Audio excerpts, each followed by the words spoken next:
Okay, sa hapong ito, muli tayong tutunghay sa Aklat ng Kawikaan. Tinitingnan natin ang ilan sa mga kawikaan sa Aklat ng Kawikaan. Some Proverbs in the book of Proverbs. And at this time, let me invite you to Proverbs chapter 16, verse 32. Babasahin ko po siya sa Tagalog. Ayon po sa talatang ito, ang sabi ay, ang makupad na pagkagalit ay mas mabuti kaysa makapangyarihan, at ang namamahala sa kanyang diwa kaysa sumasakop sa isang bayan. Ito po ang salita ng Panginoon. At papamagatan natin ang ating pag-aaral ngayon simply as the wisdom of self-control. Ang karunungan ng marunong magpigil o magsupil ng kanyang sarili. Kung merong isang kasalanan na napaka-visible sa human experience natin at madalas na sinasansala ng banal na kasulatan, ito yung tinatawag natin na sinful anger. Yung bang galit na may pagkakasala. Isang galit na meron ng bahid ng kasalanan. Sa halos lahat ng aklat ng banal na kasulatan, makikita natin na ang kasalanang ito ay sinasansala, inilalarawan, ina-address, na merong masamang epekto hindi lang sa individual na tao, kundi sa lipunan o maging sa isang bansa na kanyang kinabibilangan. Ang aklat ng Kawikaan ay napakarami ng sinasabi patungkol dito. At alam niyo, wala akong panahon para basahin lahat ito at napakadami. Kung babanggitin ko lang ang mga bersikulo, ay pwede kong gawin ngayon. Sana'y matandaan ninyo. Pwede naman ninyong balikan sa ating, tawag nito, sa ating record, sa ating recording mamaya. Halimbawa, Proverbs 14:17, Proverbs 14:29, Proverbs 15:18, Proverbs 19:11, and Proverbs 19:19, Proverbs 25:28, and Proverbs 29:11. Marami pa. Sa mga talatang yan, makikita ninyo na inihahambing ang ugali ng isang taong matalino sa isang taong hangal. At madalas ang kanilang pagkakaiba ay doon sa tinatawag nating yung isang taong hangal ay laging bumibigay sa tinatawag na sinful anger, samantalang ang isang taong matalino naman ay marunong magsupil ng kanyang damdamin, marunong magpigil ng kanyang sarili. So, yan ang isang pagkakaiba sapagkat alam din natin at nakikita natin ang epekto ng isang taong walang pagpipigil sa sarili. Parang bulkan yan. No? Alam natin na yung bulkan, may mga elemento yan na nag-iinit sa ilalim ng lupa. At kapag ito ay dumating na sa kanyang kasukdulan, ito ay sasabog at magbibigay ng kapinsalaan maging sa labas ng bahagi ng kanyang bundok o ng kanyang kinalalagyan. And according to our text, the one who conquer his emotion, his anger, or his wrath is better than all the conquerors of wars or cities or nations. No, tingnan nyo, no? Ang tindi ng paghahambing dito. Pag marunong ka daw kumontrol ng iyong damdamin, ikaw daw ay mas angat o mas mainam pa kaysa sa mga mananakop, sa mga conqueror, mga mahuhusay na mga mandirigma ng mga syudad, sumasakop ng mga syudad at tumatalo ng maraming mga kaaway. At dito sa text na binasa natin ay pinapakita rito, hindi lang yung pagiging angat o pagiging better ng isang taong merong marunong kumontrol sa kanyang emotion, kundi pinapakita rito actually, ito yung value system ng langit.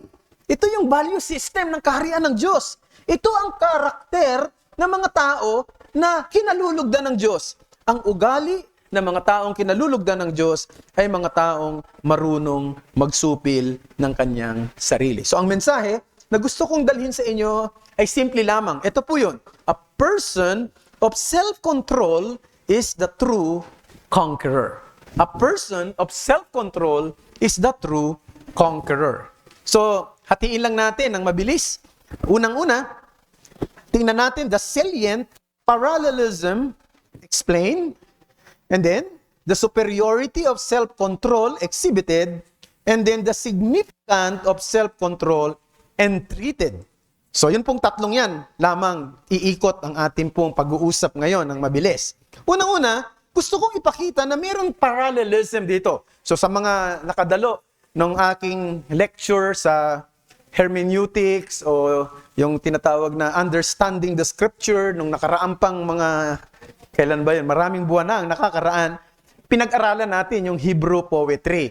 Yung Hebrew poetry, yan po ay isang klase ng poetry na makikita natin sa Bible na napakapalasa sa mga Hebreyo nung unang panahon. Isa sa mga pamamaraan ng kanilang pagtuturo ay sa pamamagitan ng poetry. At iba't ibang klase ng poetry ang makikita natin dito sa Proverbs. Meron tinatawag tayong synonymous, merong antithetic. Yung synonymous, yung unang linya ay inuulit sa pangalawang linya. Yung antithetic, yung unang linya ay kinokontrast doon sa pangalawang linya. Yung synthetic naman, yung unang linya, pinaliliwanag sa pangalawang linya. Yung climactic, at marami pang iba, emblematic, at hindi ko na babanggitin pa yung iba kasi hahaba lang tayo. Meron pang mga chiastic, kung matatandaan ito ng mga dumalo sa ating pag-aaral noong nakaraan. Ang punto ay gusto ko lang sabihin sa inyo, mga kapatid, merong pinapakitang contrast dito sa ating text na binasa ngayon. Ang makupad sa pagkagalit ay mas mabuti kaysa makapangyarihan, at ang namamahala sa kanyang diwa ay kaysa sa sumasakop ng isang bayan. Unang-una, gusto kong ipaliwanag na ano ba yung contrast na ito, no? So unang-una, what it is, what it is not. Let me explain that in this way. What it is not and what it is. What it is not. What it is not. The point is not to show the contrast of personality, no? In this parallelism. Not the contrast of personality. Kasi alam nyo, merong mga tao na napaka-aggressive, no, at napaka-emosyonal, no? So, sa kabilang bahagi naman, may mga taong napaka-reserve at napaka-compose at matahimik. So, 'di ba? Iba-iba lang talaga tayo, no? Yung maingay, tahimik. Yung isa naman emosyonal, yung isa naman hindi mo malaman kung may emosyon kasi halos hindi ganun lang, nakatingin lang sa'yo, no? Hindi mo maintindihan. Pero ganun lang talaga siya, no? So, ganun lang talaga ang ugali niya. Ngayon naman, hindi rin ito contrast.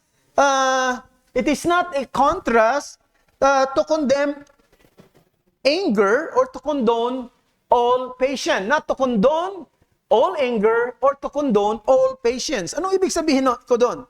Ang ibig ko sabihin, hindi itinataas yung isang tao na mapagpasensya. Yung bang lahat na lang naman nangyayari, pasensyoso siya.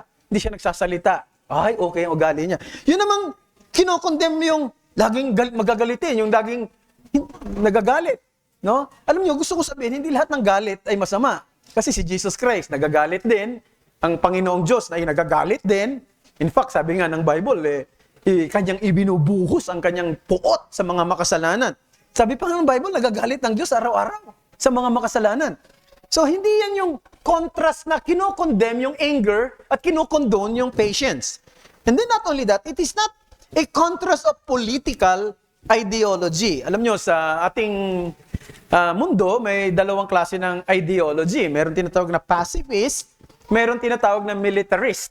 Yung pacifist, ito yung mga grupo na kinokondemn nila yung mga armed struggle o yung mga army invasion. Ayaw nila yan.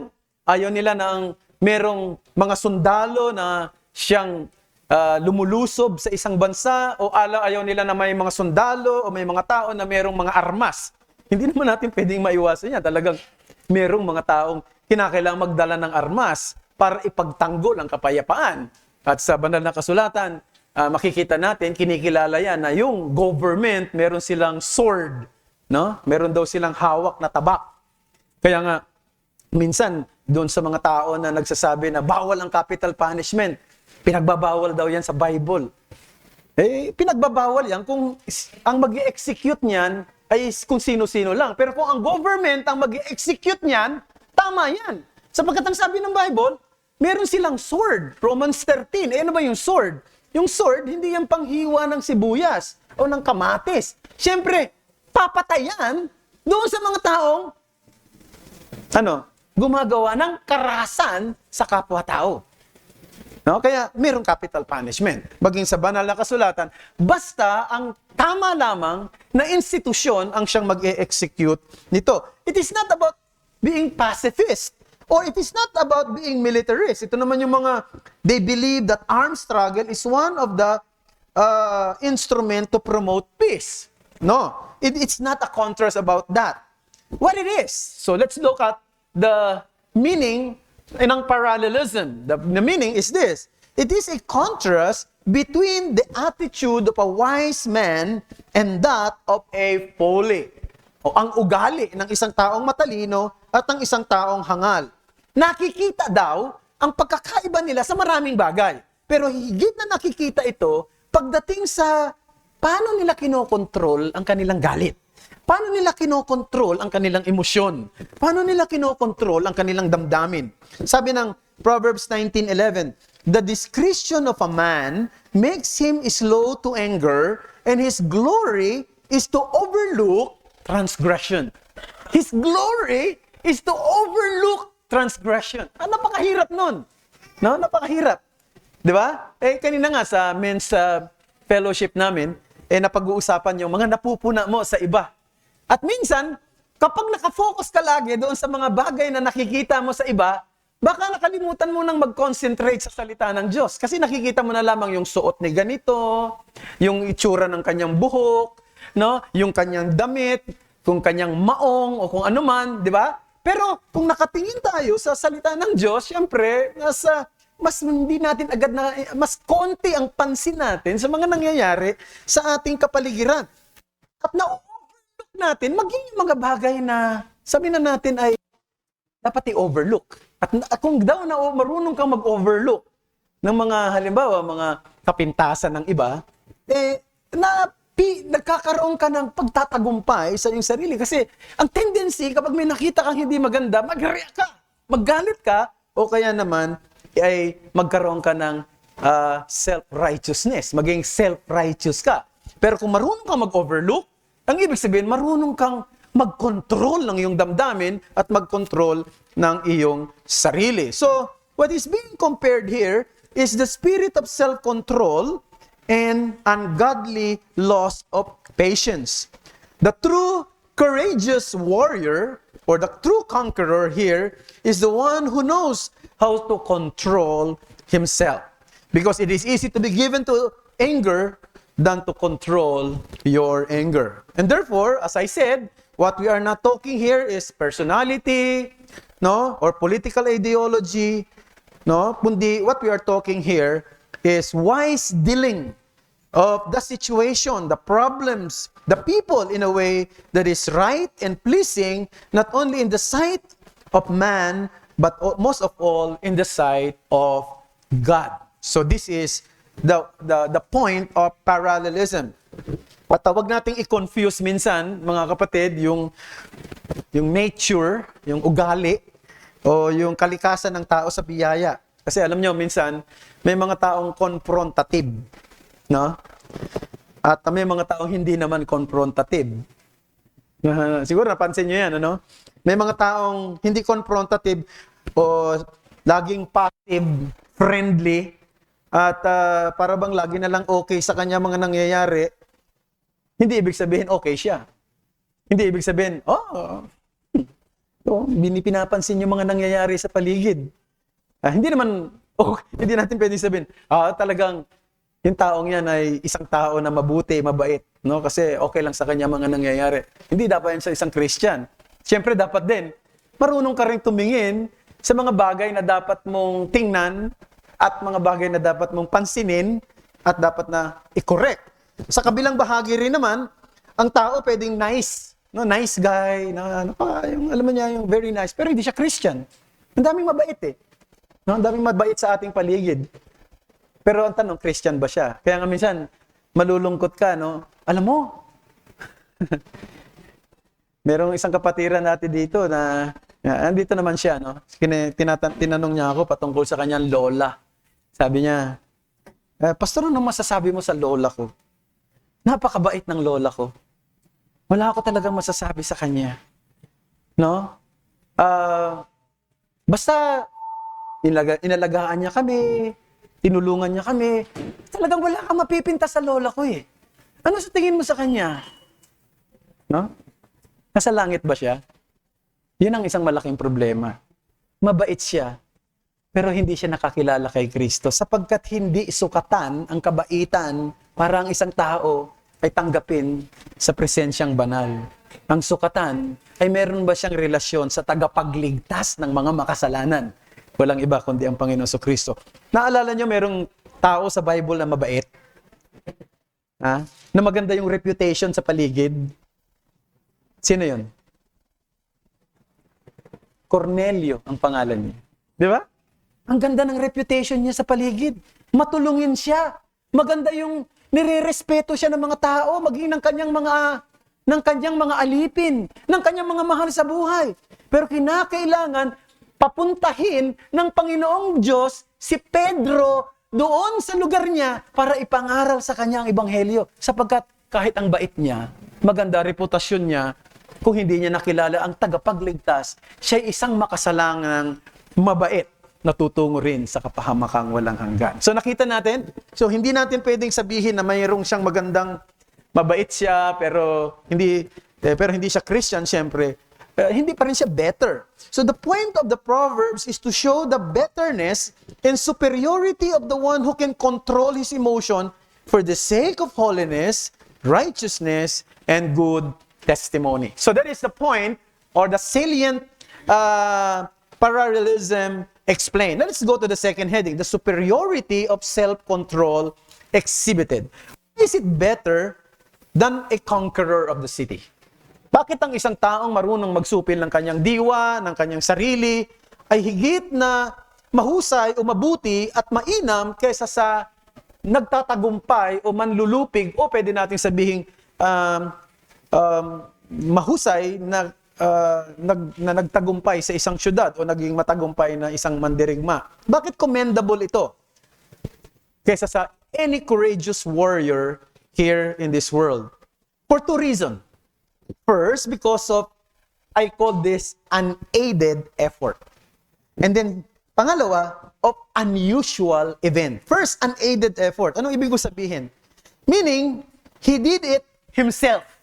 Alam mo, halimbawa lang, di ba, masyadong nakatingin tayo sa Amerika dahil marami silang mga accomplishments sa larangan ng digmaan eh. Nung World War II, sila ang sikat. No? At sa iba pang mga digmaan, sila ang sikat. Pero ang totoo, ang Amerika, sila yung nagtatagumpay kasama ng mga alay. Mayroon silang mga kaalyado. No? Mayroon mga allied forces kung tawagin. At yung naha-highlight lang minsan yung bansang Amerika, pero may mga allied forces. Di ba? Nung panahon naalala nyo yung Gulf War. O, di ba? America together with allied forces. The point is, ang isang mandirigma ay hindi nagiging magaling sa kanyang sarili lamang. Kailangan niya ng iba. Si David ay hindi naging isang mahusay na mandirigma at lumuping na maraming mga Pilisteo sa kanyang sarili lamang. Meron siyang mga kawal na kasama niya. At siyempre siya yung leader doon. Pero ang isang tao na marunong magsupil ng kanyang sarili, wala siyang ibang tao na tumutulong sa kanya. Sarili niya lang yon. Of course, nandiyan ang Panginoon, pero hindi siya tinutulungan ng iba.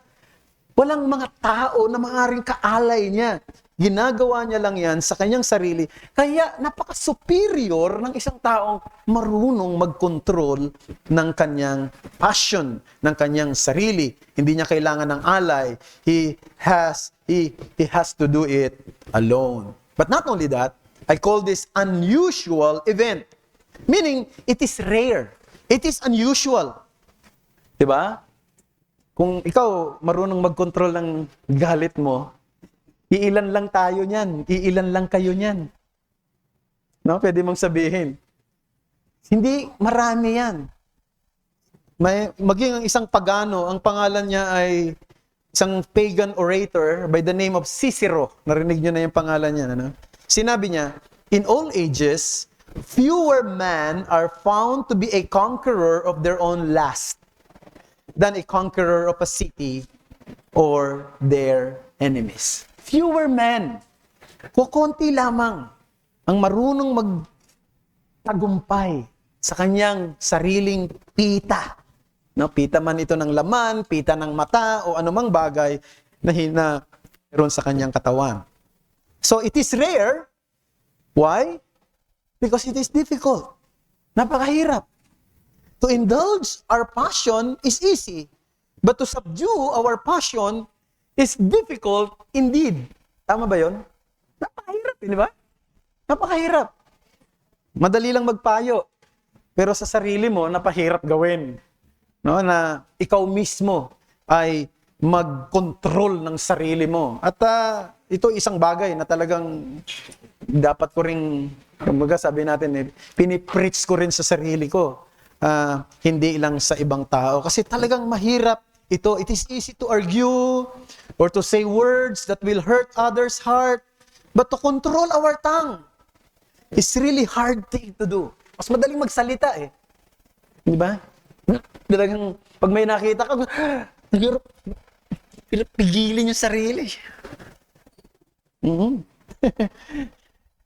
Naalala niyo yung kwento, naikwento ko na yata sa inyo to rito, no? Pero siguro ulitin ko na lang. Bigla lang pumasok sa isip ko, di ba, yung may tatlong magkaibigan na nag-uusap-usap ng mga struggle nila sa buhay. Sabi nung isa, ano ba struggle mo? Struggle ko talaga, medyo malaswa ako mag-isip. Minsan sa church namin, napag-iisipan ko yung mga babae ron ng kalaswaan. Yung isa naman, alam mo, ang isang problema ko, ay, yung nangunguha pa rin ako hanggang ngayon na hindi akin. Actually, dun sa church, may mga nawawala. Ako talaga may dahilan dun. No? Ikaw naman, struggle ko, yung mga nalalaman ko, hindi ko kayang pigilan. Sasabihin ko yan. Yan.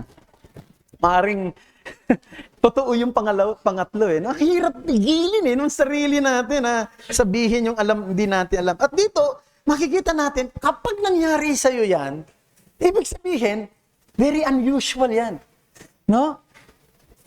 Very rare yan. Isa ka doon sa mga iilan lamang na nagtataglay niyan.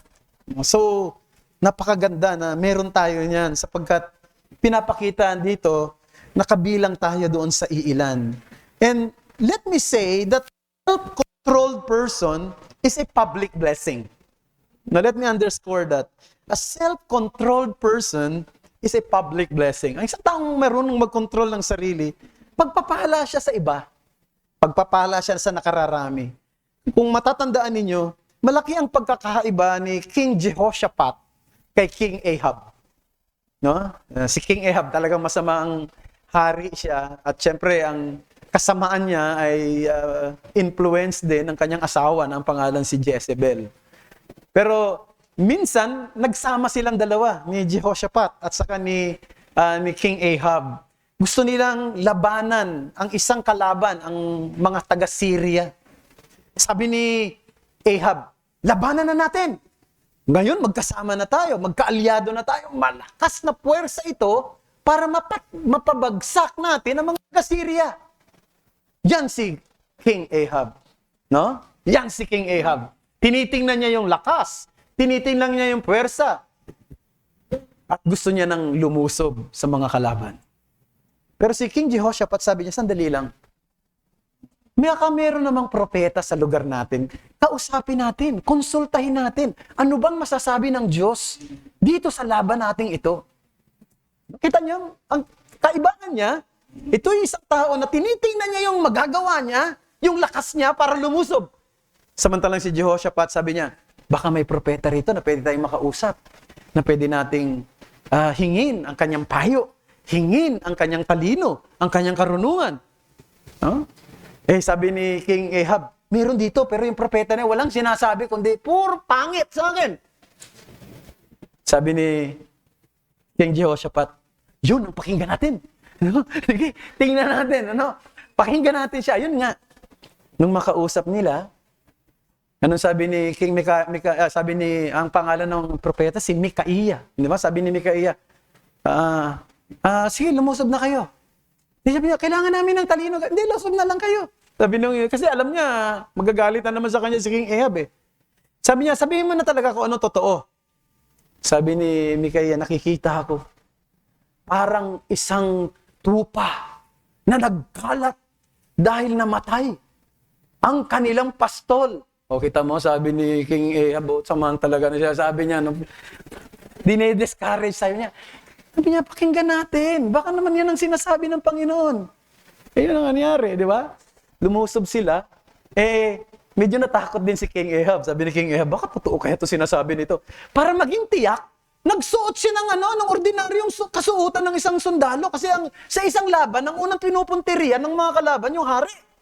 So nagsuot siya ng ordinaryong sundalo para hindi siya samantalang si Jehoshaphat, kung ano yung talagang kasuotan ng hari. So nung pagdating na ng lusuban, nakita si Jehoshaphat, nung mga kalaban, hinabol siya. Sabi niya, humingi siya ng Panginoon, tulungan mo ako, hinahabol na ako. No? So hindi siya na ano.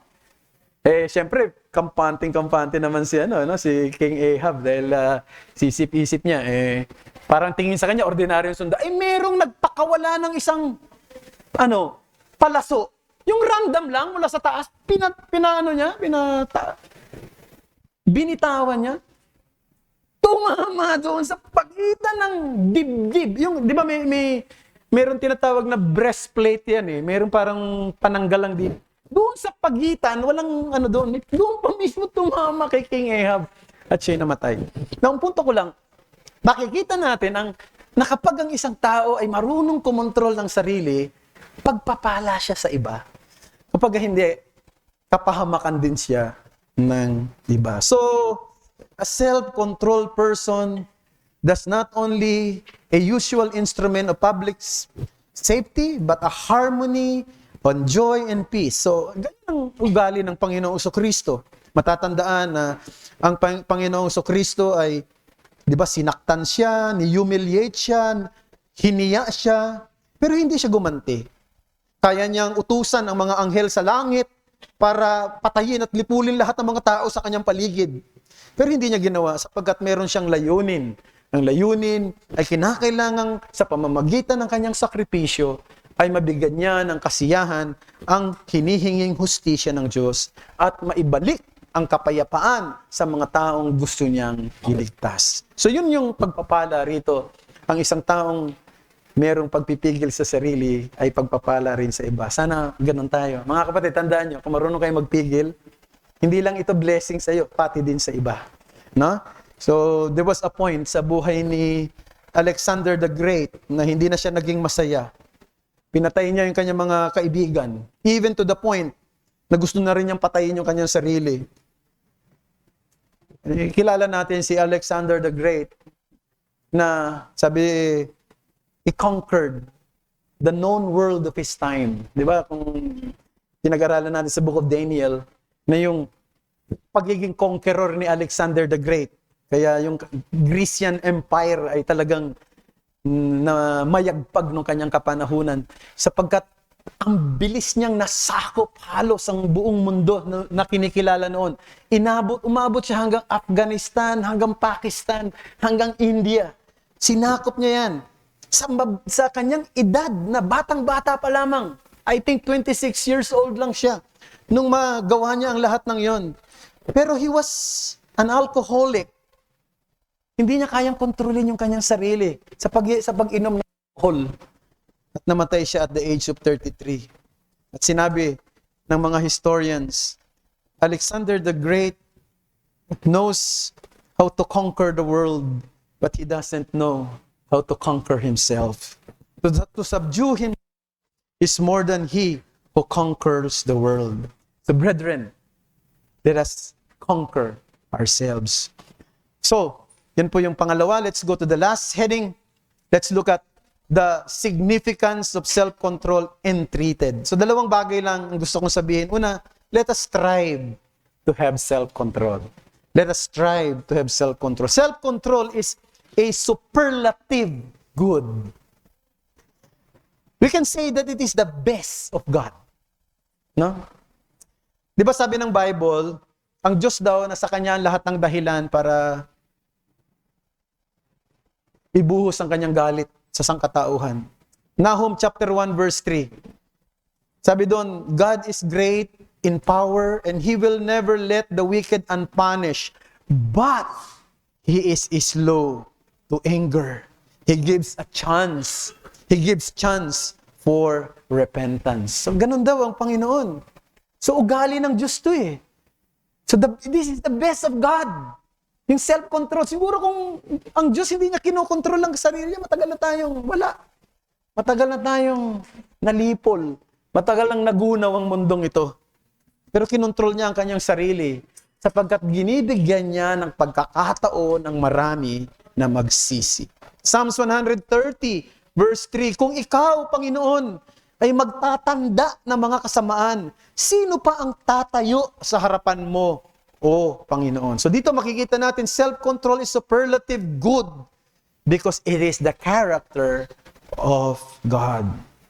So, may mga tao na madaling magalit for whatever reasons. Minsan nga, maliit na bagay lang, galit. No? For very simple things, galit na. Parang, gusto nang bumatay. Sa maliit na bagay, nawawala lang yung isang bagay na, ang dami ng nadamay. So, but there are those who became impatient. And when the good that he thinks is being frustrated naman. So, what I mean is this, may mga tao naman na impatient sila kapag yung iniisip nilang mabuti, hindi niya nakikita. Ha? Halimbawa, may mga banggitin ko na, Kuya Ton, pasensya ka na, gagamitin kitang illustration, ha? Na nakikinig si Kuya Ton sa atin. Si Kuya Tony kasi alam nyo, mga kapatid, isa sa mga madalas na, pwede natin sabihin ipinagmamalaki niya noon, talagang hindi nalilate yan sa worship. Maaga-aga dumadating yan. Kaya yan, sa prayer meeting, sa lahat, laging encouragement niya, huwag kayong malate. Yan, talaga naman pinapakita niya. Yung sinasabi niya, totoo sa kanyang sarili. Kaya lang minsan, dahil nga maraming nalilate, no, sa church, napoprostrate siya. Napoprostrate siya doon sa mga taong nalilate. Lagi na lang late yan. No? Lagi na lang late yan si Ram. Bagit.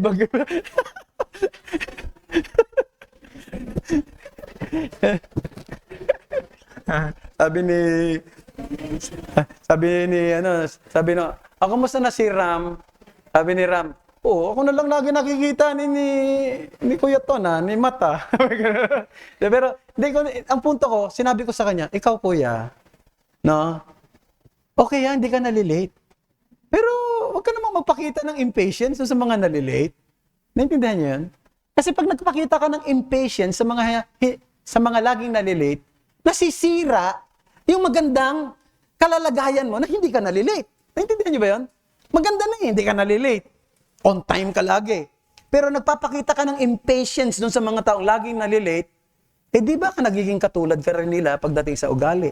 So, what's the point? We have to control ourselves. Even our tongue.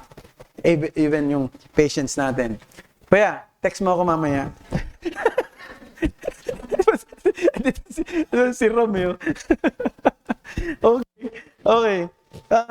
So, that's number one. Let's strive to have self-control. Self-control is better than our desire to correct one's doctrinal error. So, di ba, minsan, marami ngayon, may talagang maraming mali na turo. At minsan yung mga, napansin ko yung mga nasa social media, grabe rin kung mag-correct. No? Doon sa mga taong minsan yung pagko-correct nila, parang self-righteous na sila eh. Di ba? Yun, ingat din tayo ron. Dapat din tayong mag-correct. Pero we have to guard ourselves na baka ang tingin mo sa sarili mo ay lagi ka nakakaangat sa iba. We must strive to let self-control regulate our conscience. Okay? Number 2, and the last, we must seek the Spirit's help to bear the fruit of self-control. Remember that self-control is the fruit of the Spirit. Meaning, it is one of the proof and fruits that a person is being indwelt by the Spirit of God. So, self-control is one of the fruit of the Spirit. So, kapag ang isang tao may self-control, isa sa mga ebidensya yan na siya ay pinananahanan ng Espiritu Santo ng Diyos. Pag walang control, baka hindi panananahan sa Kanya ang Espiritu Santo ng Panginoon. So remember, self-control is the fruit of the Spirit. And therefore, we ask the Holy Spirit to give us strength and to give us power to really be conqueror of our own self.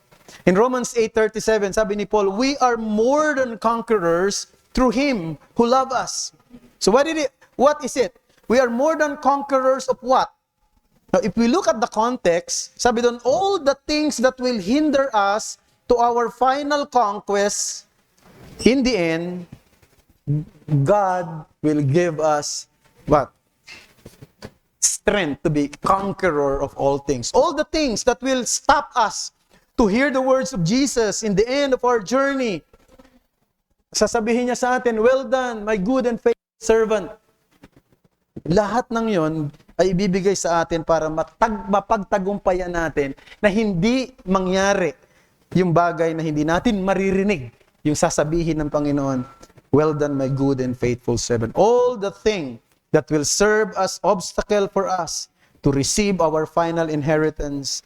And I believe one of them is sin of lack of self-control. Romans 8:13, sapagkat kung mga bubuhay kayo ayon sa laman at mga mamatay kayo dapat datapwat kung sa pamamagitan ng Espiritu ay pinapatay ninyo ang mga gawa ng laman ay mga bubuhay kayo. Ang kasalanan ng kawalan ng pagpipigil at pagsupil sa sarili ay gawa ng laman. Dapat itong labanan, dapat itong patayin, ngunit tiyak na ito'y hindi mo kaya sa sarili mong lakas. Kailangan mo ng panalangin. Kailangan ng karunungan ng kanyang salita. Don't overlook down the power of prayer. No? Don't ever forsake God's wisdom.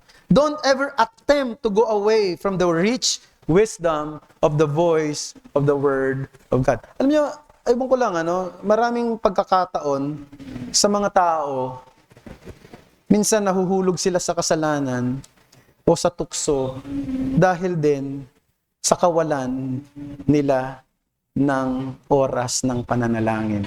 Minsan nandyan na yung kasalanan eh. Pagka nandyan na, parang ayaw mag-pray. No?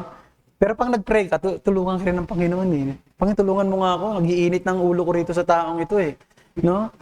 Tulungan mo ako, bigyan mo ako ng lakas sa kalooban ko. Pinutulungan ka ng Panginoon eh. Panginoon, parang nag-iisip ako ng malaswa eh. Tulungan mo ako, Panginoon. Tulungan mo ako, Panginoon, kasi parang natutokso na akong sagutin siya eh. No? Yung nanliligaw sa akin na hindi mananampalataya eh. O, kasi ang pogi rin naman kasi, ang bait din. Parang tulungan mo ako, Panginoon. Pero kasi minsan hindi nagpe-pray. Hindi totoo naman eh, hindi ka nagpe-pray. Talagang minimeditate mo rin yung mukha niya. No? Hindi ka nagpe-pray na tulungan ka ng Panginoon. Pero tulungan ka ng Panginoon. Tulungan mo, Panginoon, tulungan mo ako na makafocus pa rin ako sa salita mo kahit na medyo natutokso na ako. Na patulan to. No? Gusto ko nang tanggapin to. Eh, di ba? Hindi totoo naman eh. Mga kapatid, ako at maging sa akin, sa experience ko, maging sa kasalanan, parang pag nandiyan, parang gusto mong ipahayag na lang yung galit mo sa isip mo, sa puso mo, sa bibig mo. Pero pag nag-pray ka, hindi nangyayari eh. Nanalangin ka, Panginoon, tulungan mo ako, bigyan mo ako ng lakas, bigyan mo ako ng kahinahunan, bigyan mo ako ng katatagan, bigyan mo ako ng malinaw na isip. Oh, naayos eh. Pero wag mong gawin yun. Sige, magkakagawa ka ng kasalanan. Kaya nga, wag nating i-underestimate yung kapangyarihan ng panalangin sa buhay natin at yung salita ng Diyos. Don't ever be lazy in prayer because God, in most cases, choose to flow His power in the prayer of the righteous and faithful Christian. So remember that, brethren. Pero if you are not willing to be that kind of person, nung magsi-self-deny, magko-cross, mag-bear ng cross, magsi-self-control, no? Alam nyo, mapapansin nyo that you will find yourself that the way of transgressor is the hard way than the hard way of mortifying the deeds of the flesh.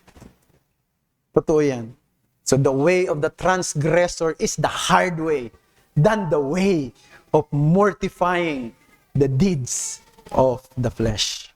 So, lahat tayo nag-struggle dito. No? Si pastor, ang bawat isa sa atin, pero nandiyan ang Panginoon, tutulungan niya tayo. May biyaya ang Diyos para malabanan natin ang lahat ng ito.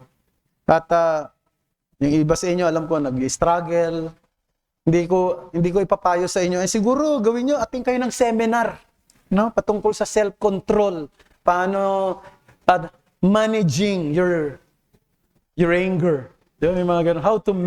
How to manage your anger. Manage din para yun, ano? May manager din pala dyan.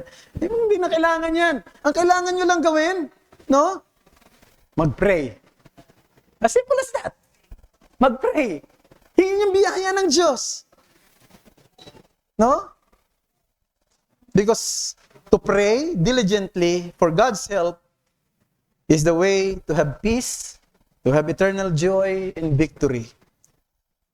He is the one who can enable us to do it. As Paul says, I can do all things through Christ who strengthens me. So, kung mayroon dito na hindi pa Christian, syempre, anong payo ko sa iyo? Ang payo ko sa iyo, no? Huwag mo nang pakinggan lagi yung sarili mong damdamin. Sasabihin mo, saka na yan. Saka na ko na pag-iisipan yan, yung kalalagayan kong espiritual. Naku, mapapahama ka dyan. Kailangan ngayon, bigyan mo na ng pansin ang kalalagayan mo sa harapan ng Diyos. Lumapit ka kay Kristo na siyang tanging paraan para ikaw ay maligtas at mabigyan ng kalakasan maging sa usapin ng pagsupil sa iyong sarili. Manalangin tayo. Salamat sa iyo, Panginoon, sa mga salita mo na aming napagbulay-bulayan ngayon. Sulat mo ang lahat ng ito sa aming puso sa ngalan ni Jesus. Amen.